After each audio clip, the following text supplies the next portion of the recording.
और इन तस्वीरों में हम देख पा रहे हैं कि केवल टेल दिखाई दे रहा है। ऐसा लग रहा है कि आगे का जो पूरा हिस्सा था हेलीकॉप्टर का वो पूरी तरीके से क्रैश हो चुका है, वो बचा भी नहीं है, क्योंकि कुछ अंश हमको दिखाई देते हैं जो पहाड़ी की ढलान पर पड़े हुए दिखाई दे रहे हैं।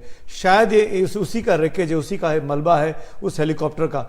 सवाल ये भी उठता है कादम्बरी, इन तस्वीरों के जरिए, कल जब हम रात को तस्वीरें देख रहे तो काफी धुंध थी, काफी मौसम खराब था। जब दो हेलीकॉप्टर उस खराब मौसम में, खराब धुंध में साफ निकल सकते, जैसा कि आपने जिक्र किया, इस हेलीकॉप्टर के साथ ऐसा क्या हुआ? क्या ये पुराना हेलीकॉप्टर था? क्या इसमें पूरे उपकरण नहीं थे? इस तरह की कोई डिटेल से भी सामने निकल कर आए हैं क्या?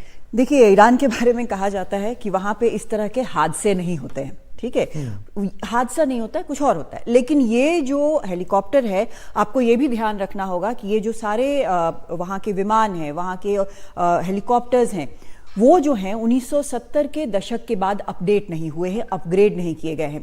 जो प्रतिबंध अमेरिका ने लगाए हुए हैं ईरान पर, उसमें इनके लिए कल पुर्जे तक जुटा पाना बेहद मुश्किल हो रहा है।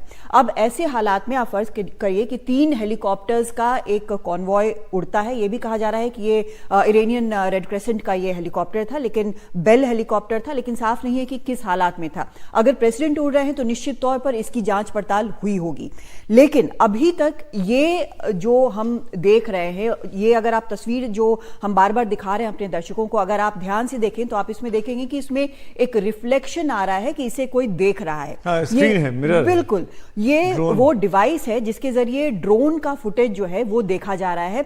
और ये अगर आप, जैसा आप भी बता रहे थे कि सिर्फ इसमें टेल नजर आ रहा है। कभी भी हेलीकॉप्टर बहुत सेफ सवारी हवाई यात्रा के लिए नहीं माना जाता है, कितना भी एडवांस्ड हो। हमने हाल में देखा था कि हमारे जो एक बहुत सीनियर सैन्य अधिकारी थे, उनके पास सबसे एडवांस्ड हेलीकॉप्टर था, लेकिन फॉग के कारण, डिसोरिएंटेशन के कारण वो हेलीकॉप्टर क्रैश हुआ था, आपको याद होगा।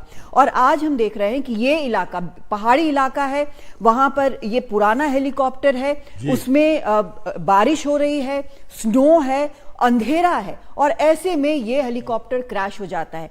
अगर ऐसा कुछ भी होता, और जैसा कि निष्ठा ने भी कहा है कि अगर इस तरह का कोई भी कॉन्स्पिरेसी का कोई भी शक होता तो ईरान ये जरूर कहता। लेकिन आज की तारीख में चाहे वो ईरान हो, इजराइल हो, अमेरिका हो, मिडिल ईस्ट, वेस्ट एशिया के बाकी देश हो, उनकी पूरी कोशिश है कि जितनी आग वहां पर लगी हुई है इस पूरे क्षेत्र में, उससे ज्यादा ना भड़के, क्योंकि इससे फायदा किसी का नहीं है।